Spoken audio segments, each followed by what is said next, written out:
Bonjour à tous, nous poursuivons avec un nouveau Pérec, le 7e Pérec de Masechet Trulin dans la première Mishnah, L'Ilou Nishmat Raphaël Yaakov Ben Peretz Laurent. La Mishnah nous enseigne ici le din du guide anaché, du nerf sciatique, que nous n'avons pas le droit de manger, que nous devons enlever du pied de la bête avant de consommer la chair de la bête.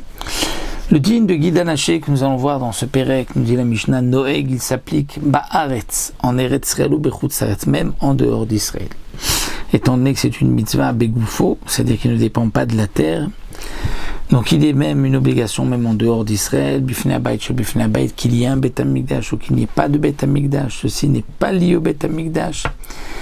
Donc puisque dans les prakim précédents, on avait vu qu'Isuyadam, Otoved Beno, qui on a trouvé les mêmes termes, Eretz Israël, Chutz La'aretz, Bifnei Habayit, Bechol Mukdashin, pour ça que le Tana poursuit, bien que là c'est évident, que le guide anaché n'a pas de rapport direct ni avec la terre d'Israël, ou Chutz La'aretz, ni avec le Beth Amikdash ou pas, ni Bechulim ou Bemukdashim. Que ce soit une bête profane ou même une bête Mukdashim, c'est-à-dire une bête qui est un korban, et même ce korban qui va être brûlé comme un korban Ola, il faudra d'abord enlever le guide anaché, le jeter sur le tapouach au milieu du misbéach, mais on ne le brûlera pas avec la chair. Venoeg, et le din du guide anaché s'applique babéma, dans une bête sauvage, une bête domestique ou bechayu, une bête sauvage, mais il ne s'applique pas pour les oiseaux. Et il s'applique beirer shel smol, la cuisse de droite et la cuisse de gauche aussi, d'après les chachamim, dans les deux. Dans les deux cas, Rabbi Yehuda n'est pas d'accord et pense que c'est que dans la cuisse droite. Mais Enonoeg Ba'of, le guide anaché ne s'applique pas pour l'oiseau, mais lo kaf, parce qu'il n'a pas de kaf, c'est-à-dire que la chair qui se trouve dans l'os, on veut dire de la cuisse chez l'oiseau, et donc chatouar n'est pas arrondi comme la bête, comme l'homme, et comme on apprend aussi donc parce que c'est le malach qui avait frappé Yaakov Avinu au nerf sciatique, donc il faut qu'il y ait quand même une ressemblance avec la cuisse de l'homme qui est arrondie, la chair est arrondie, donc c'est pour cela que puisque l'oiseau, la chair n'est pas arrondie autour, donc il n'y a pas d'obligation, parce que en lo kaf, c'est-à-dire il n'y a pas d'arrondi comme une cuillère, comme une kaf, c'est-à-dire que la chair n'est pas arrondie au niveau de l'articulation de la cuisse. Le Barthénoura nous dit, si on trouve un oiseau qui a donc aussi la cuisse, la chair sur la cuisse arrondie, il y aura une obligation de enlever le guide anaché. Venoeg bashlil, et le guide anaché s'applique même pour le shlil. Le shlil, c'est quoi? C'est le ben pakwa que nous avons vu dans le 4e Pérec. C'est que nous avons fait la shrita de la mer et nous avons trouvé un veau qui a 9 mois vivant dans la bête. Comme nous l'avons vu, il n'a pas besoin de shrita, mais il faudra lui enlever le nerf sciatique. Alors pourquoi? Si on n'a pas besoin de shrita, pourquoi on doit lui enlever le nerf sciatique?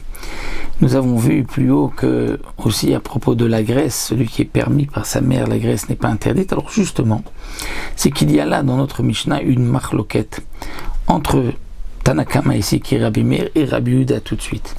Tanakama qui dit, c'est Rabbi Meir qui dit Venoeg bashlil, parce que Rabbi Meir considère que lorsque on ouvre le ventre d'une bête après lui avoir fait sa shrita et qu'on trouve un petit de 9 mois vivant, eh bien la shrita de la mère n'est pas valable pour le petit, il faudra lui faire la shrita. Rabbi Yehuda dit non, la shrita de la mère, comme les chachamim le disent dans le 4e Pérec, est valable même pour le petit qui a 9 mois et qui est vivant.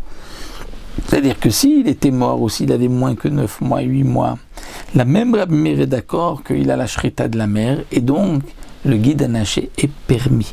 Parce que la Torah a permis tout ce qui se trouvait dans la mer. On apprend kol babéma, tout ce qui se trouve à l'intérieur, c'est de là qu'on apprend vechol, babéma tochelu, donc tout ce qui se trouve à l'intérieur de la bête, on peut le consommer. Donc tout, ça veut dire même le guide anaché.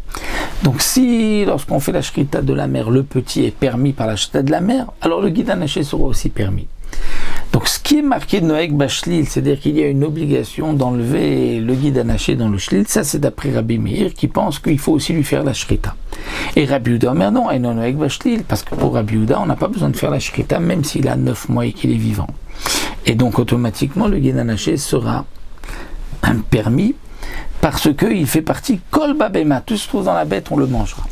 Vechel bo mutar, Alors, deux explications dans le Barthénoura. Première explication, ça se rapporte à la marloquette donc de Rabbi Meir Rabbi Yehuda. Est-ce que la graisse du Ben Pakwa est permise? Le nerf sciatique, Rabbi Yehuda dit que c'est permis. Eh bien, Rabbi Yehuda continue et dit, mais sache que la graisse aussi du Ben Pakwa est permis, parce que tout ce qui se trouve dans la bête, quand on a fait la chita de la mer, peut être mangé, donc même la graisse. Rabbi Meir dira non, s'il a déjà eu 9 mois, la graisse est interdite. S'il avait 8 mois ou s'il était mort, là, la graisse est permise. Autre explication, nous dit le Barthénoura, non, on ne parle pas ici de la graisse du Ben Pakwa, on parle de la graisse du guide. La graisse du guide anaché du nerf sciatique. Eh bien, Chelbo Moutar, il est permis d'après tout le monde, il n'est pas interdit seulement, dit le Barthénoura, Israël Kedoshim Nagubo Isor. Les béné Israël Kedoshim ont l'habitude de se l'interdire, et donc la graisse qui se trouve à côté du nerf sciatique restera, on ne le consommera pas.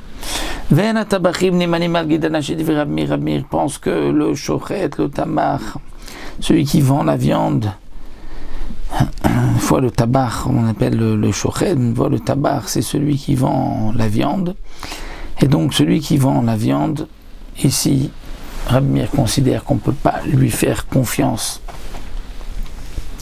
de dire que hey, j'ai enlevé le guide anaché. Pourquoi?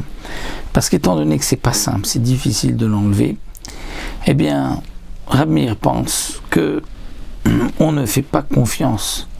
Peut-être que il ne l'a pas bien fait, et donc c'est pour cela que même s'il est chochet, compétent, on ne pourra pas tenir compte de ce qu'il dit, on devra vérifier que le guide anaché a bien été enlevé, dit Rabbi Meir.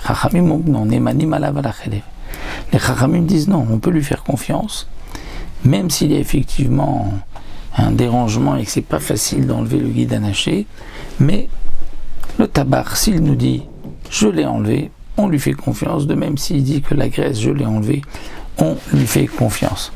Donc pour les Chachamim, on fera confiance au tabac, au shochet, de viande, mais attention, à condition qu'il soit quand même digne de confiance, que ce soit quelqu'un qui est à une rescate cache-route, mais pas acheter vraiment de n'importe qui veut dire j'ai enlevé, c'est bon.